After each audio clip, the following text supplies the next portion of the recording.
Good evening, everyone, and welcome to this meeting of Council on Tuesday, 18th of February 2025.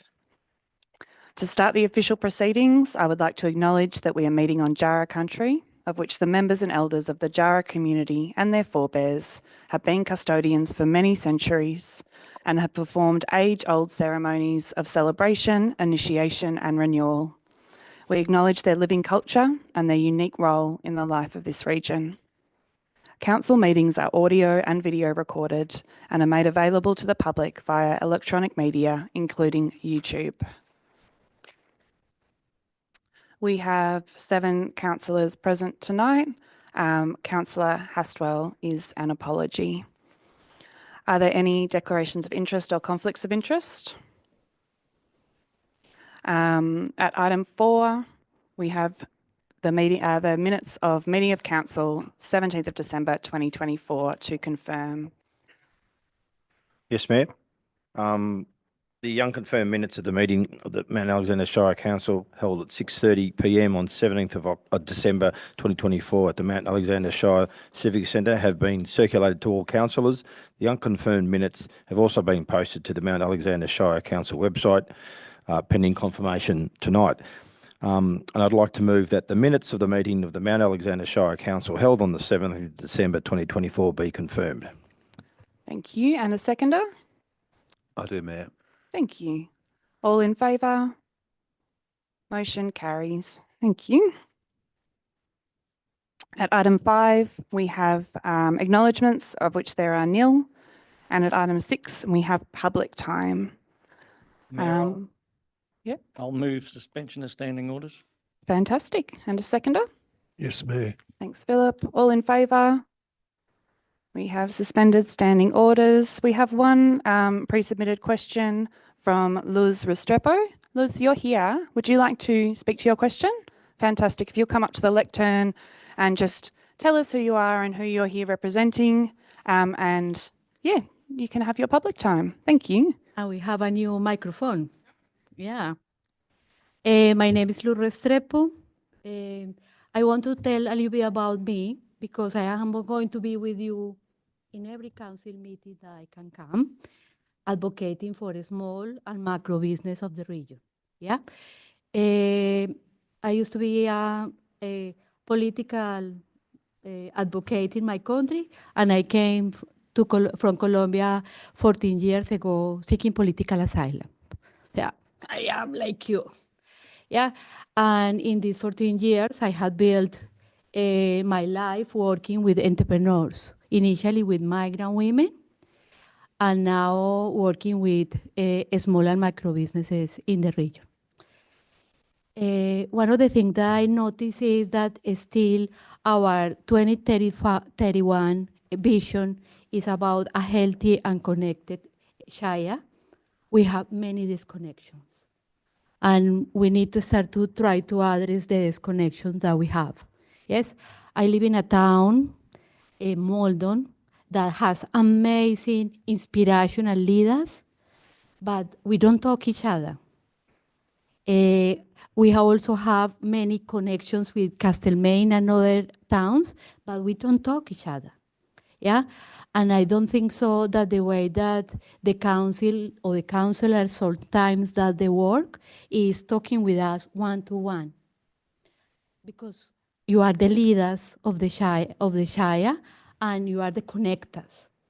And probably this is my role here, to try to, why not, let's start to learn about how we connect each other in a better way. Diversity is about, I can think different to you, but it doesn't mean that we can build something in common. I think so all of us have a lot of passion for this region, and we need this diverse voice to be heard, to build a better Shire. And this is why I am here every month, yeah? Small and macro businesses are doing tough. They do not have time to come. They do not have a voice. They do not have time to drive and grow their business. They just need to pay the bills. And we, as a Shire, need to find the ways to support them, because are 95% of the economy of this Shire. If we want more jobs, most prosperity, we need to help the entrepreneurs to drive and grow. Because I'm learning English all the time, and you have the copy of my question, I would like to repeat the question to be recorded here, if it's okay. At the last council meeting, I asked about the strategies being considered to support small and macro businesses and businesses in small towns. I also inquired whether there are any plans to attract migrant investment to the region. As I submitted my question on the same day of the last council meeting of the year, I did not have the opportunity to hear your thoughts of these matters. Since then, I have the privilege of meeting with Lisa Knight, who encouraged me to submit a proposal for consideration in the 2025-2026 budget, which I have done. I also met with Mayor Rosie Anir, who acknowledged the importance of better understanding of our business community. In these discussions, I share my ideas and proposals, emphasizing the small and macro businesses are the backbone of our shire. I also highlighted the need for a stronger collaboration between key stakeholders, with the shire playing a leadership role in facilitating these connections. With this in mind, I would like to add the following question. How is the council fulfilling the community vision of working together for a healthy, connected shire in the context of economic development, particularly for small and macro businesses? This question considers the 2021-2025 Council Plan, which has developed in alignment with the 10 years community vision. Especially the third pillar of this vision is a resilient and growing local economy supported by 4 key objectives. Objective 1, building a resilient and growing local economy. 2, supporting continuous learning and personal growth. 3, helping businesses operate more efficiently and sustainable. 4, attracting and fostering investment in our culture and creative community. What progress has been made towards achieving this objective so far? Additionally, the 2024 Economic Development Strategy introduces the concept of economic well-being, and for this first time explicitly recognized the importance of sole traders and macro businesses. However, it is unclear to me how the 6 goals and 37 strategies areas will be implemented and measured to ensure outcomes align with the community vision. The shire has invested significantly in planning, which is an essential first step. However, as we reflect on the outcomes of past strategies and embark on the next 4 years council plan, we must ensure that tangible actions are taken to achieve the 2031 vision. Furthermore, building a plan requires more than just community consultation. It requires a community conversation. The thing that we are doing today is not a community conversation. I give up a question and you give an answer and I can reply your answers. We are not building a conversation here. And I don't know where do you have conversations. As a shire, as a councillors, not as individuals. And this is my invitation as well, how we start more conversations with community, conversations with the businesses that you represent. Ask them how they are doing and what they think you should do. Luz, I'm going to ask you to wrap Sorry. up. Thank you. Done.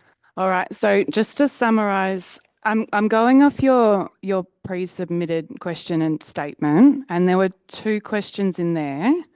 One of which is, how is the council fulfilling the community vision of working together for a healthy, connected shire in the context of economic development, particularly for small and micro businesses. And one is what progress has been made towards achieving these objectives, which were the 4 dot points there so far. Yep. All right. So we've got a couple of councillors around the table who are going to help provide some answers. Councillor Hayden, I might go to you first, please. Thank you, Mayor. And thanks, Liz, for your question. It's a really important one. And also about conversations, I think you're right. That is a really important question. But to come back to the specifics about how can the Shire support small and micro businesses? You're right to point out the enormous proportion of the economy which is made up of small and micro businesses. We can see that 62% of business is from sole traders. That's huge. 27% of businesses have fewer than 4 employees.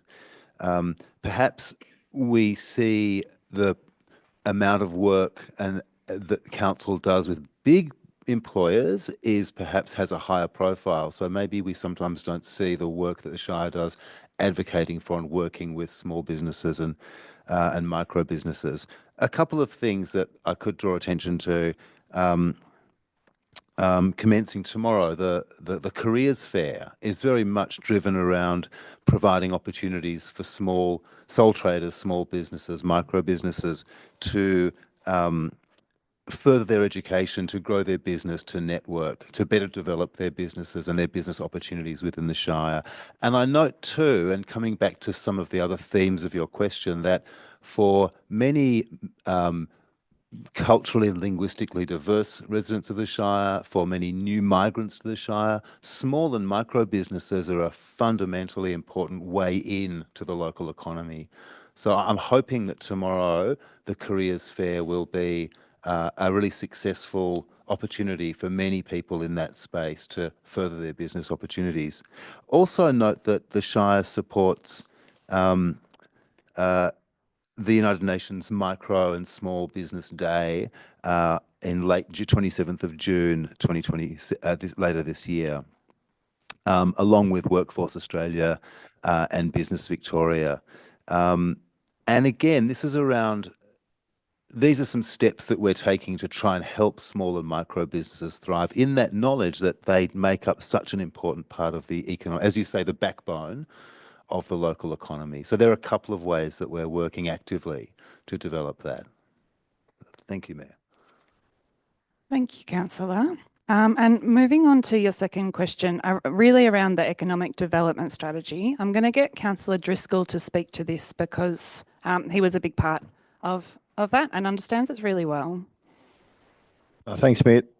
Thanks for the question, Liz. As the Mayor said, I chaired the Committee on the Economic Development Strategy, which we won an award for. And it points out the importance of small and micro businesses within our Shire. And we as a Shire, in my opinion, we have an acute focus on that segment of business community. As Councillor Hayden said, it's a large part of the community, 62%, I think he said. Now, through the work of our Economic Development Coordinator, we're actively engaged with retailers and farmers through forums. I'm sorry that people in Malvern don't talk to each other, but maybe the new councillor Haswell might encourage that a bit more. Up in Loddon River Ward, we talk to each other pretty well, which is great. We also support, from a council perspective, local enterprises and businesses through a range of initiatives that are council-led. This includes the help desk, engagement with local business associations. We prioritise local procurement, grants, in-kind support, tourism promotion, and investing in our local infrastructure. All those things help go towards helping businesses within our Shire. Addressing the 12 objectives and under each of those 6 goals within the economic development strategy to achieve an equitable economy that seeks prosperity and sustainable. It takes time, but it aligns directly with the 10-year community vision and how the economy can best serve that vision. as I mentioned, council already doing a lot. Now, whether this is career expos, local markets, events, festivals, opportunities to boost economic growth, actions and strategy priorities in the economic development strategy are addressed via periodic corporate reporting. As an organisation, we need to report back, business newsletters, projects, updates, and network meetings. On page 23 of the economic development strategy, it also notes that the next steps for addressing objectives and to review and refresh the economic strategy is in the 2025-29 council plan, the fiscal year 25 annual plans, outcomes of monitoring, evaluation and learning framework. So that's from a council point, and also from a Shire point of view, Workspace is a big incubator in town. It's been here for 20 years. It's helped micro businesses, currently has 200 businesses. It's helped them for over 20 years, and that organisation would not be here without the support of council. So I know, because I've chaired and I'm on that board, that over my journey of 20 years, that council have been very supportive of that organisation, and they mainly deal with small micro businesses. So I just hope that what I've said tonight is some points that you could think about. I'm always available to have a chat if you want to have a chat for more ideas, because it's great you're in that area. It's a passion, obviously, and give me a call, or give any councillors a call. We're happy to listen and move on and help this it's already a great place, but a better place. Thank you. Thank you, Councillor. Councillor Maddock. Thank you, Mayor, and thank you, Luz. I think you raised some really good points. I just wanted to speak briefly to that, how we have conversations and sort of empathise that this can feel like it doesn't feel like a conversation. We're in a formal context, but I'm sure and I can speak for myself, I can't speak for the others, but I'm sure all the councillors are regularly in the community having conversations, and everyone would do that in their own way, depending on how they sort of manage that. I can speak for myself and say this week alone, I've had 2 emails from businesses where we've had dialogue online, which have turned into phone calls. I've knocked on 2 businesses' doors to follow up some of that, and another one out of the blue just to see how they're going as well. That's just me, but there are organic conversations happening, which are much more dynamic than these conversations, and we're getting a lot of. Or, I can speak for myself. I'm getting a lot of feedback from the community and having a lot of conversations with the business owners here. So just wanted to add that to the mix. Thank you. Thank you, Councillor. And thank you for your questions, Luz. Obviously, I sat down with you last week, I think, and we had a really great conversation. I felt like you taught me quite a lot about things.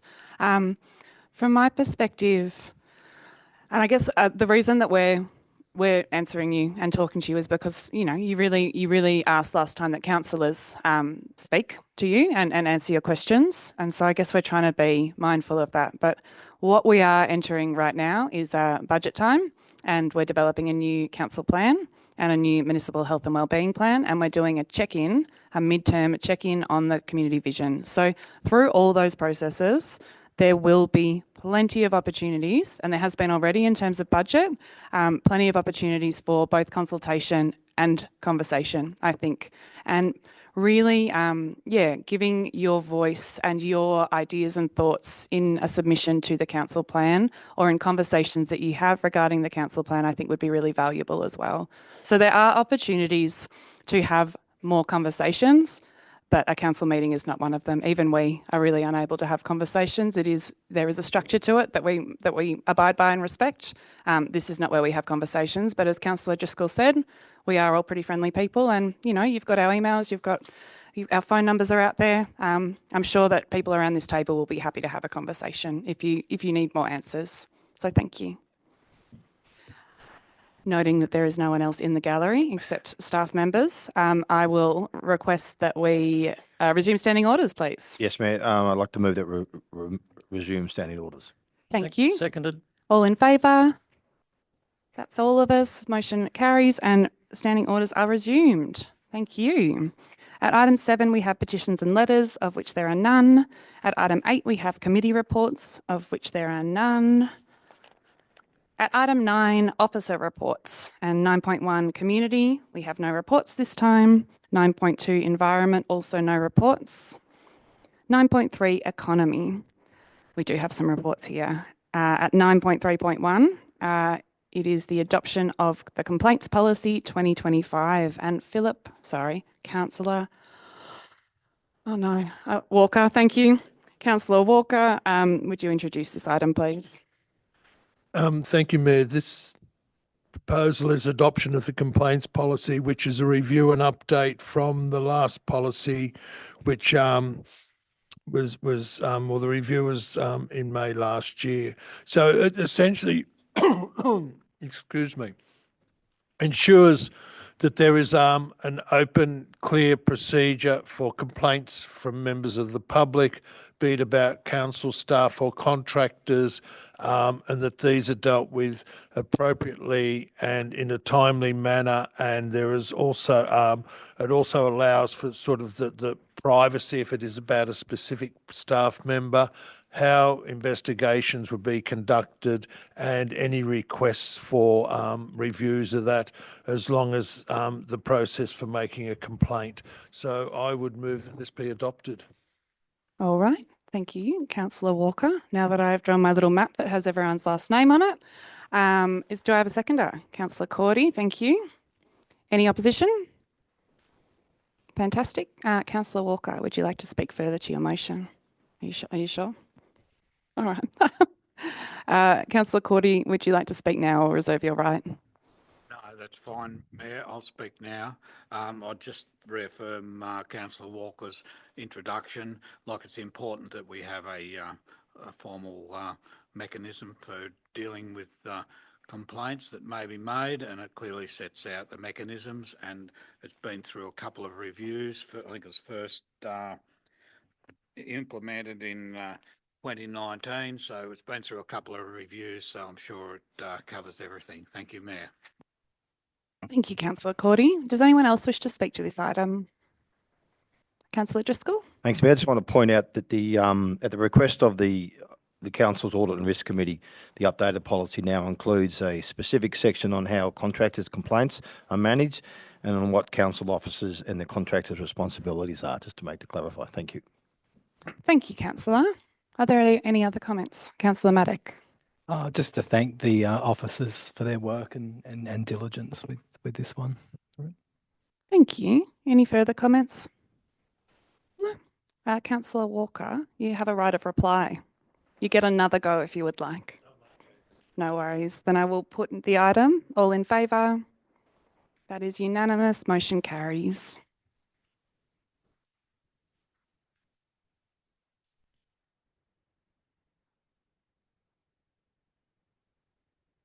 I feel like I missed one. Sorry. There it is.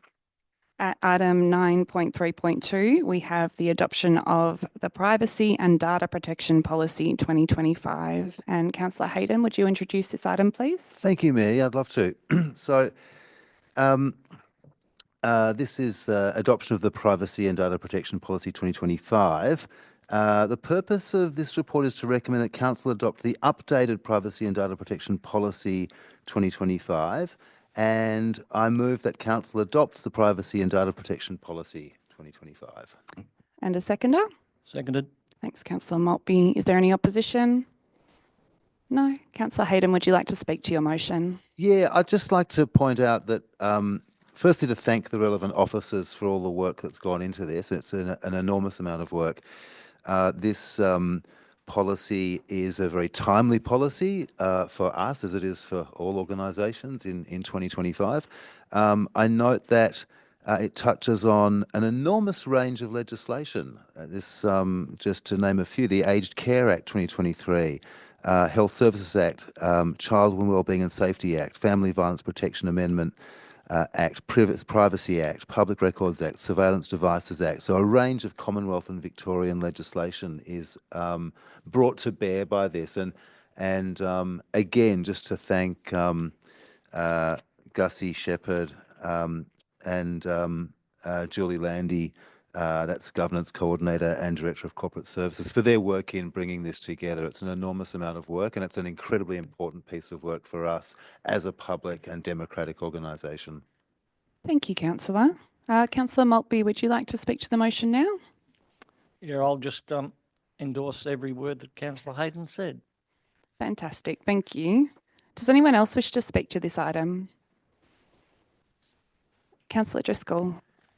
Just want to point out that the officers involved in reviewing this report, having made inquiries with the relevant members of staff, report there were no conflicts of interest to be disclosed. Thank you for pointing that out, Councillor. Does anyone else have anything to say about this item? No? Councillor Hayden, you've got a right of reply. One more thing I forgot to say before, Mayor, which is that this also pertains to all types of communication that we have with residents in the Shire. In-person communications, correspondence over the phone, CCTV, photographs and video, web-based communication, and via forms. It really is an omnibus privacy policy. And again, I commend the officers for their diligent work on this. Thank you. Thank you. All right, with all that said, I will put the motion. All in favour? That's everyone. Motion is carried.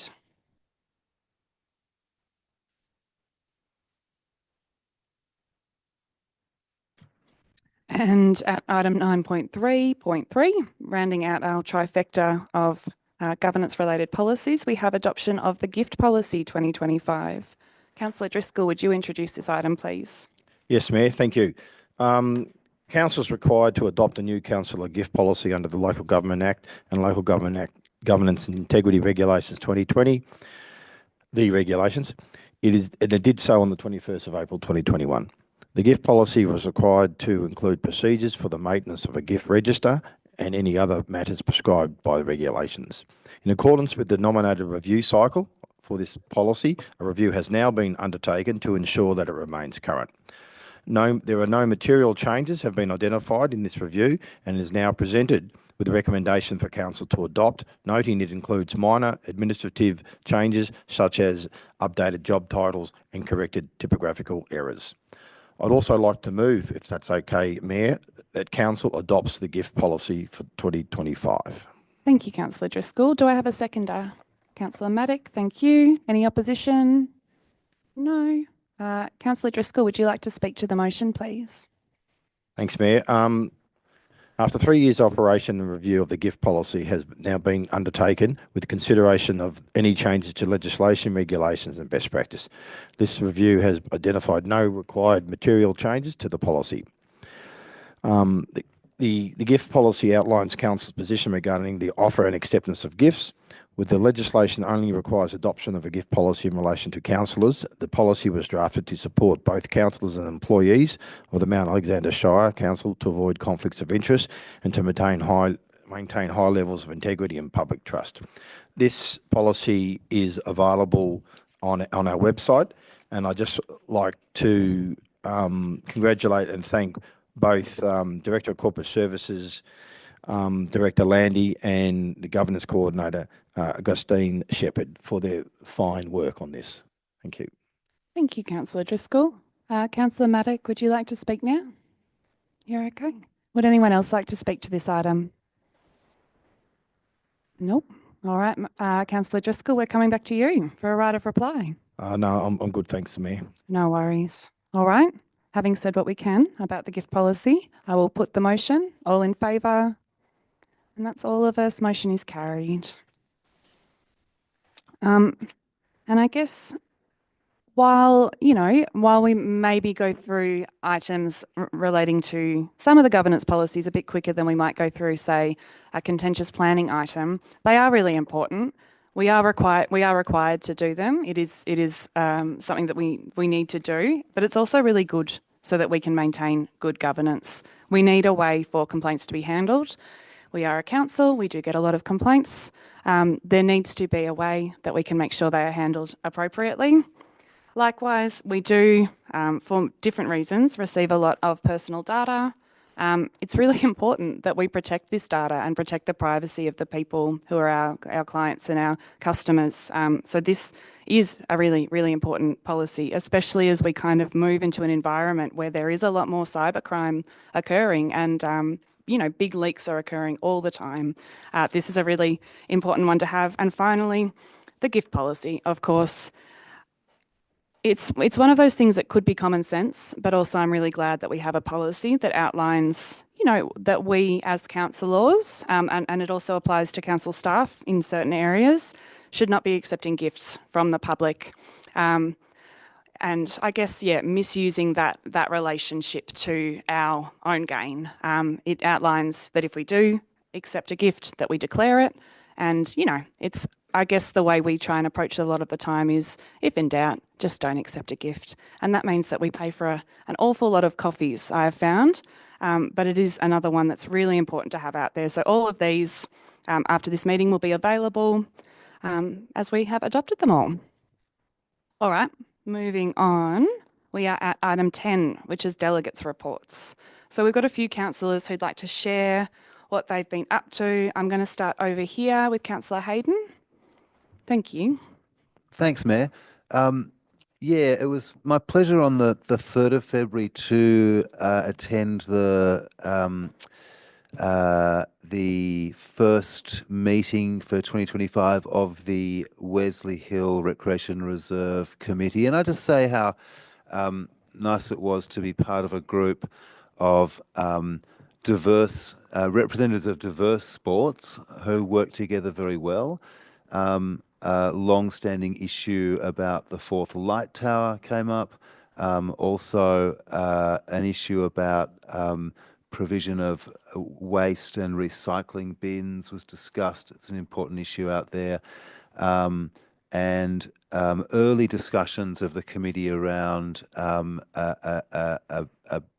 interchange shelter, particularly for the young Aussie rules footy players.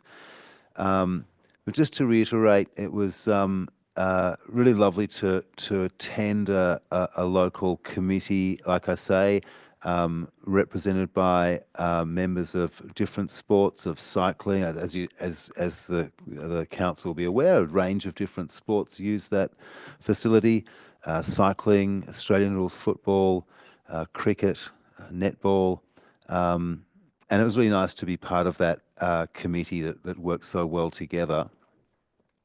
A couple of days later, I was fortunate to launch the Agitation Hill Artists exhibition at the Fee Broadway. Now, this is an interesting one. This is the first time in 20 years this is a local art group, mainly painting, but also sketching, pen and ink.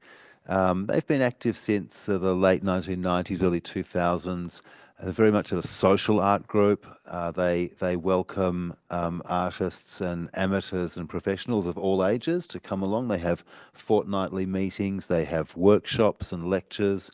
It's a really inclusive and supportive space for emerging artists especially. Some fantastic older and really experienced artists who can help train and give tips to younger artists and to newer artists. So this is the first time they'd exhibited at one of the Shire's exhibition spaces, so in this case at the Fee Broadway foyer.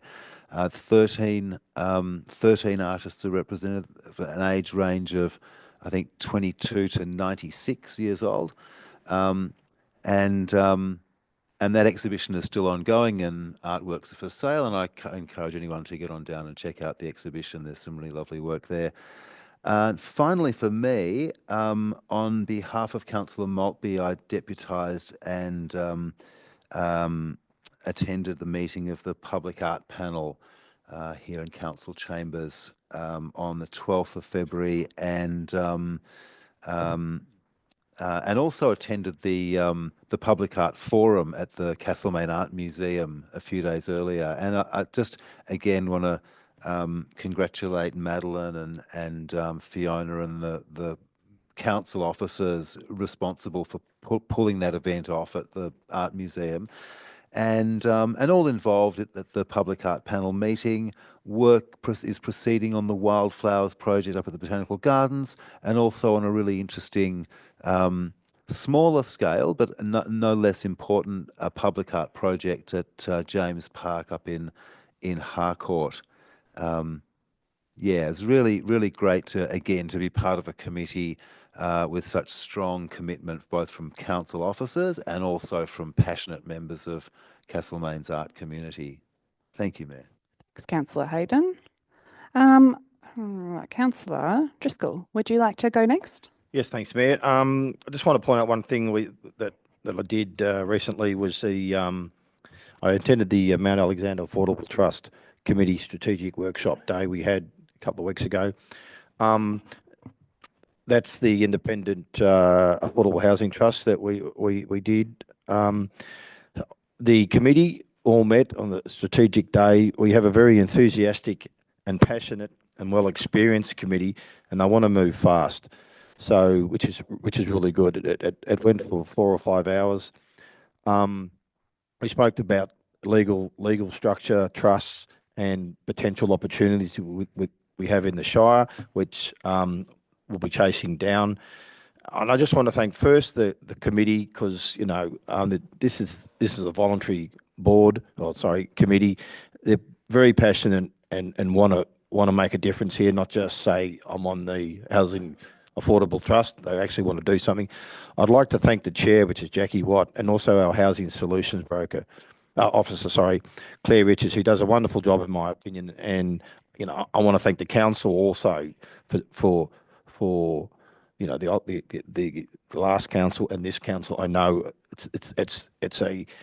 as we all know, it's a structural problem we have within society and within our Shire, and we're trying to do the best we can. But I really feel that this committee's moving fast and wants to do things, and I really do think we can make a difference. Thanks, Mayor.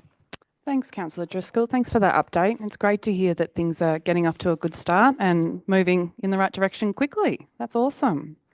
Councillor Maddock, would you like to do a delegates report? Yeah, thank you, Mayor. I'll do a delegates report for the Active Transport External Working Group, which met on the 3rd of the 2nd, which is my first meeting in this group, and it's great to come in where there's already been so much really good work done. So this meeting was primarily to review the aspirational maps for active transport across the Shire. It was probably a 3-hour session, I think. Lots of ideas going around and really refining work that had previously been done in preparation for consultation, I believe, and then adoption later on. So really great group, a lot of passion from the community, a lot of really good work from the officers. So yeah, I expect some really good things coming out from this group. Did I have another one? I'll just talk really briefly to Take Back the Track, which I attended. When was that? This weekend. And yeah, an amazingly run group of volunteers, a really important cause in the Shire that they're bringing attention to, and they're doing a really good job of it. I just wanted to briefly commend them for their work, but I'll let Rosie speak more to that in her report if she wishes. Thanks, Mayor. Thanks, Councillor Maddock. Councillor Walker, would you like to do a delegates report? Thank you, Mayor. In my ward, I had 2 good meetings, one with the Metcalfe Recreation Hall Committee and the other one with the Elphinston Progress Association. It was very good as a council to be meeting them and forming links and connections and finding out their issues and concerns and how we work together. And the other thing I'd mention, not quite a meeting, but given we've had a break, my light summer reading was the Upper House Committee report into local government, all 372 pages, which I found very illuminating. Thank you. Braver than I am, Councillor Walker. It's lengthy, but I have dipped, and it's worthwhile. Absolutely. Has anyone remembered any councillors remembered anything else that they'd like to share? No. CEO, do you want me to go first, or? I will go first. Sorry, I will be assertive and I will go first. I've asterisked some of my things. It has been a while. I was looking back over this list and I was quite impressed that we'd made it almost to the end of the third page, but then I did remember that it is couple of months worth of meetings, but I still feel like we have been very busy. So to help me remember some of this stuff, because some of it happened quite a while ago. I don't know if other councillors are aware, but when you're the mayor, you have the opportunity to do a mayor's message that goes out with the newsletter. I think it's the Shire News every month, and I really enjoy that because I quite like writing, and I quite like talking about the things that I've been up to and sharing that. I do go on a little long. I would say that I'm not very good at keeping things short. But I'm going to take a couple of bits out of there because I'm looking back on it and I've explained it quite well. The first one I wanted to talk about was, and a lot of us were there for this, it was a funding announcement by Catherine King MP, who is the Federal Minister for Infrastructure, and our friend Lisa Chester's MP, who is in town, both of them, to announce grant funding for the redevelopment of Frederick Street and Mechanics Lane in Castlemaine. So this is this kind of precinct up here, between the town hall and the indoor pool, near the library, near the community house, near the civic centre. It has become a very different area, I feel, in the last little while, and way back when. So there's some context behind this, because what we have received is a little bit of concern and criticism around why is this project a priority when, as we all know, we're in a housing crisis, and lots of people are really struggling to find safe, affordable accommodation. So it's tricky, I think, to understand. I mean, I didn't understand any of this before I was in here either, but I guess in my piece I was trying to explain it a little bit. And so as background to that project, so this project was identified as a priority, and this was before the previous council. It was in the council before that, the Castlemaine Streetscape Plan and Design Standards. So that was adopted in June 2020, which was before the previous council even. So it's it's something that's been going a little while. This plan was developed over a number of years, starting in late 2016. So it has been going for a while. I do remember the consultation around it, but it was a while ago. It included extensive community consultation through surveys and listening posts and community reference groups. There is a plan that you can read on our website. It is good. Seems solid, seems to hold up still.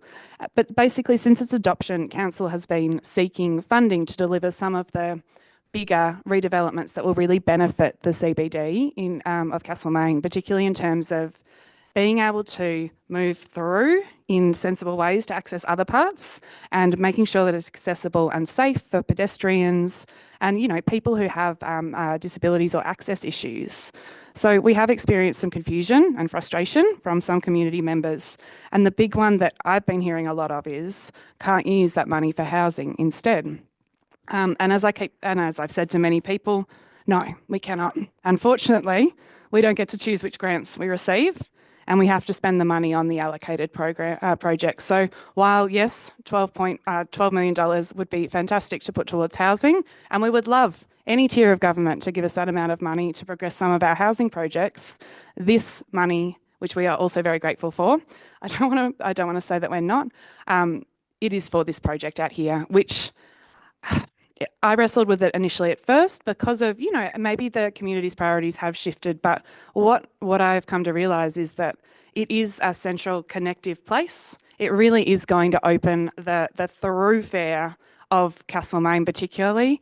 This street is awful to walk as a pedestrian. It is awful to drive as a driver. It is not an easy street to navigate, and I think by bringing this street and the second street up to standard, it's going to be safe, it's going to be level, you're not going to fall off the pavement, and there's going to be an event space with it. We have some really exciting partners to work with as well. So I guess while we have received a little bit of negativity, the more I think about this project, the more excited I am about it, because while it in itself I think is a great project, what I see being really positive is that it unlocks other aspects that we're planning for, including our housing projects up on Templeton Street. So that's one. other than that, it was fantastic. We've never got that much money for anything before, I don't think, and it's pretty amazing. It's pretty amazing to have received that, and I do think it is going to be a very positive one. See, I told you I talked at length. I was also lucky to go to two kind of back-to-back events attended by Marie Edwards, as well as the CEO of Kangan Institute, which runs Bendigo TAFE, and CEO of Dalkaya Health, Sue Race. So something really exciting that they've got on up at Dalkaya is they're in partnership with TAFE developing the Castlemaine Health and Learning Hub, which is going to be offering specific TAFE courses in domains around health, basically, and care. To local residents, we'll be able to go to TAFE here and study things that we also actually need in our community, in this, really beautiful facility. It's on the second floor. They were midway through pulling it apart when I was there last, but I saw the plans and it looks like it's going to be beautiful. That's one really exciting opportunity. Straight after that, we went down to the mill and had a tour of a new hands-on learning space, which has been designed to offer a particular TAFE course, a new TAFE course, which is a construction course for women and gender diverse people. And this was the brainchild of a TAFE instructor and a local resident, Sue, who, over their life has heard from a lot of women. They're a carpenter, a female tradie, and they have heard from a lot of women that, they would love to do construction. They would love to be more handy, but it is that real male-dominated field, I guess, and some of the offerings have been, they haven't considered things like childcare and other concerns. So has, with the help of TAFE, has got this course up and running. It started, I think, last week. I know a couple of the participants, they are having a great time, and they've actually had to extend it into 2 courses because the level of interest was so much. But this is one of the first courses of this type that has been offered. And when speaking to the CEO of TAFE about it, she was very much like, this could only be done in Castlemaine, in our shire, because that is where the demand for this is, and this is where we want to try this pilot program. So that's very exciting as well. Oh my God, we're not even at the end of January. Approaching the end of January, we had one of our biggest days of the year. It is a huge day, and that is the day that we mark as Australia Day Survival Day. So we have a dual named event, which encompasses Australia Day in the morning, along with the Australia Day Awards and a citizenship ceremony. And then there's a little break. We do a stage flip and it turns into the Survival Day concert, programmed and hosted by Uncle Rick. I say it every year. I think it was our best day yet. It was packed. It was absolutely packed. And what is so wonderful about it, and I think the way that we go about it makes this possible, is that, if Australia Day is not your thing, you don't come in the morning. If Survival Day is not your thing, you come for the morning. You can come for whatever bits you want to. You can feel whatever you want to feel. You're allowed to be there just as you are. It's okay. It's not exclusive. It's trying not to be divisive. It's saying we are all one community. We all have to live here together. We understand that there's differences of opinion, but can't we just all get together on a day and we can feel different things? But wouldn't it be nice if we could be together? And what I noticed so much this year was that sense of connection. And I think almost my favourite moment was when I was leaving, not because I was leaving, but I was having to go a bit early, and I looked back and I saw this huge crowd of local people and just dancing and just happy in the park. All these people who had said to me in the past, I will never come to anything on January 26th. And they came along with, open minds and open hearts and had a good time. And it was just nice to see that shift occurring in the community. And I guess too, some recognition that, that we can have different opinions about things, but we can still be a community together. And I think, it was a really special one. I'd like to thank 2 of our directors, Director Anir and Director Knight, for emceeing. I was lucky enough to preside over a citizenship ceremony, and I think it was 9 new Australians we welcomed that day, including a family with two kids who, I've known for a long time. It's really special. And we had some fantastic award winners in our different categories. So yeah, beautiful, beautiful day. I'm almost done, I promise. I'm losing my voice. That's how much I'm talking. Two more that I'd like to mention. We had, not long ago, we had our first Indigenous Roundtable of the year. As Mayor, I'm again lucky enough to co-chair this roundtable with Uncle Rick. It is a really fantastic forum to have so many different organisations and people represented in the room who are all working on projects and programs around reconciliation, around, making things better for our First Nations community members, especially young people. I think there was a big focus on young people and, what do they need, our First Nations young people to flourish. So it's wonderful to have, so many different people in that room who are all working towards, I guess, the same things and that real sense of goodwill and, good spirit, which is very impressive. Again, I think it's not the kind of thing that could happen the way it has here everywhere. And I think such a big part of it is because we have invested in those relationships and we have built them over a long time and we maintain them. So that was very special to be a part of, and it was lovely to have Deputy Mayor Hayden join me for that, to meet the group and to, in case, as my Deputy Mayor, he may need to step in. So that was really lovely as well. The last one that I will mention, just because it was a bit of fun, honestly, was the launch of the Eco Art Truck project. So you may have seen around town, we've got 3 new rubbish trucks that collect our rubbish each week. They have beautiful artworks on the side that were done by local community members and, were picked and now are on the side of these trucks. And they have softened them quite a lot. And what I've heard from many community members, especially people with young families, is how excited their children are about these trucks and that they wait for them outside and they try and guess which truck will be coming, and it's quite exciting. And I know from speaking to a couple of the artists who were there with us that day, how proud and pleased they are to see their artwork rolling around town, and really softening this thing that is not very appealing often. The fun bit for me was that I was allowed to ride in the garbage truck, which has been a long-standing dream of mine. So that was, I ticked that one off the bucket list this year. It was, I don't know. I think we can be very excited about waste, and even more excitingly, we may be allowed to go and tour a waste facility sometime to see what happens to our waste after it goes other places. So watch this space for more. I could keep talking forever, but I'm going to stop and pass over to the CEO. Thanks very much, Mayor. I think you should have gone first because mine's not quite such a buoyant topic that I'm going to mention tonight. But before I do that, thank you for the comments about all of those 3 really important policies that you have adopted tonight. Councillors, thank you for your individual comments as well. They are, as you say, not necessarily the things that people get too excited about, but as you know, they are the difference between a high-performing organisation from a board level down and one that gets itself into trouble. So thank you for supporting those. And if I can just say on behalf of Director Landy and myself as well, Manager of Governance and Risk, Leanne Brown, also had a very strong role in getting those to you and making sure that they are what they are. So thank you also to the manager. You've got our list of things that we've been up to, as you said, Mayor, nearly 3 pages. We'll do better next month. I just wanted to pick one out of a number of great things that I've been involved in over the last couple of months.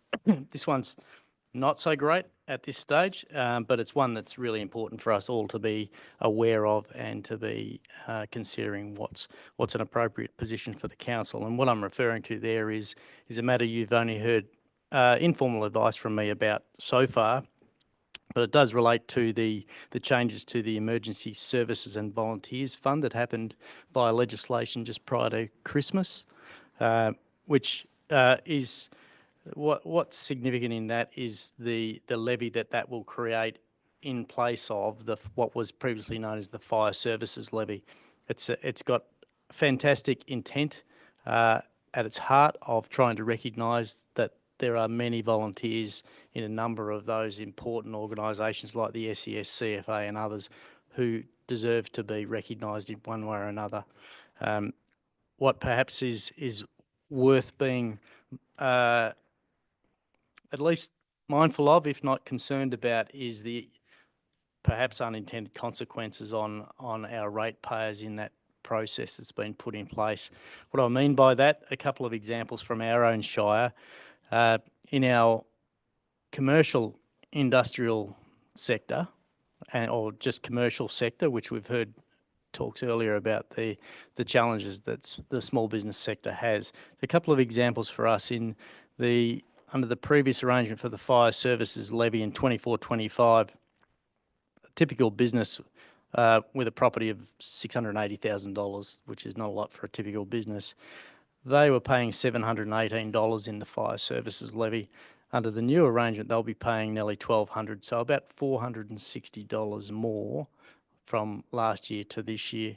An example in the farming sector, and I think Councillor Cordy will say that's not a farm, mate, but a farm with a CIV, capital improved value, of about 1.8 million would see an increase under this arrangement from $774 last year to $1,745 this year. $1,000 increase on that farming property, only worth, just by the way, $1.7 million, which is a paddock, I think, in many of our farms around here. So that's a significant change in that levy, that level of the levy that will be coming out to our community. That's particularly the farming sector and our commercial sector appears to be the strongest hit by that change, but it does affect the other parts of our community as well. The residential community will pay more as well, just not to the same extent. Put that against a nominal increase, which you of course have not approved, but if council were to do a 3% rate rise in line with your rate cap on a typical rate bill, which is about $2,000 on average here, that's $60 increase. It's a marked increase compared to what you would be permitted to do under normal arrangements. So I think it is cause for concern. That's from a community perspective. There's also cause for concern from the point of view of this is intended to be rolled out from the 1st of July this year, and we are expected to roll that out on behalf of the state government. And there are so many questions from a systems perspective, an information perspective, and a collection perspective that we don't know the answers to at this stage, Mayor. So it is one that certainly on your behalf already, the Municipal Association of Victoria, and more pointedly for us, Rural Councils Victoria, of which you know I'm a member, are getting very active about that matter and making sure that we hope the unintended consequences of that legislation are well understood and perhaps can be ameliorated before that actually gets put into place. Cheery note, Mayor, sorry about that one, but really important that we are talking about this because it's a significant change for a number of people in our community in what they will see on their rates notice, which of course, as you know, people will believe was you and not the state government's change in their levy. Awesome. Thank you. And luckily I forgot one, so I'm still going to bring it home. It was right on my last page and Councillor Maddock flagged it with me and then I absolutely forgot. So we were both able to attend on the weekend. I guess the Castlemaine launch of a new kind of movement. So it's called Take Back the Track, and it's born from a local woman called Sissy, who had she's a runner. She loves running, runs marathons, loves it. She had a really bad experience back a few years ago and was attacked while she was out running. She wasn't living here at the time, but it was, it was horrible, and it was violent and it was awful and it was scary. And Sissy processed that in her own way and talked to lots of other women, and lots of other women shared their stories of having had unpleasant things happen to them while they're out running or walking or exercising. And, that the feelings of, well, I can't do that anymore. I can't do this thing that I love because something bad could happen and I'm not safe. And, Sissy took that and instead of feeling fearful and, I'm not sure, instead of just feeling fearful, decided that she needed to do something. And so she has launched this campaign called Take Back the Track, which is around encouraging women and gender diverse runners and people who walk, people who have a form of activity that they love, that they do, to do that thing and to promote being able to do it without fear. So I was lucky enough to be asked to speak at this event, and I talked about some of the good work that council is doing in the violence against women and family violence spaces.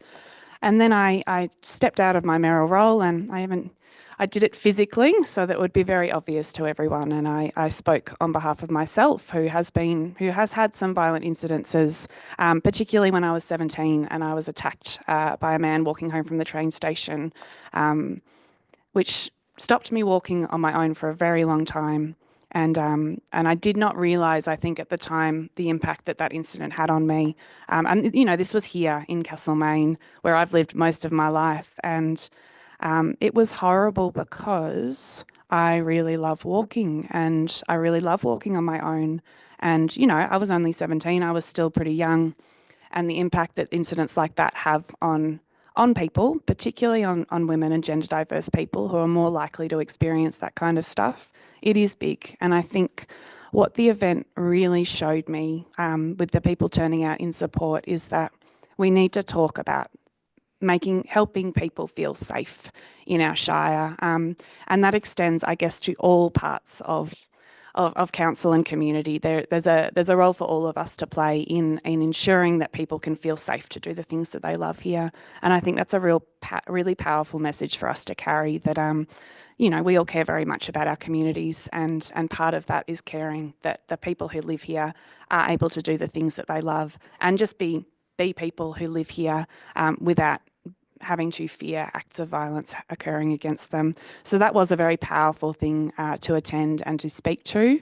I think council has a role in this space, as we already do, but that was pretty special as well. So I'm going to finish it there. And thank you everyone for sharing your delegates' reports.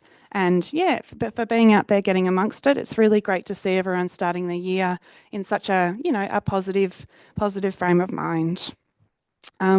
So we've got item 11, which is notices of motion. Item 12, which is urgent special business. There's nil for both of those. Item 13 is confidential items, of which there are nil.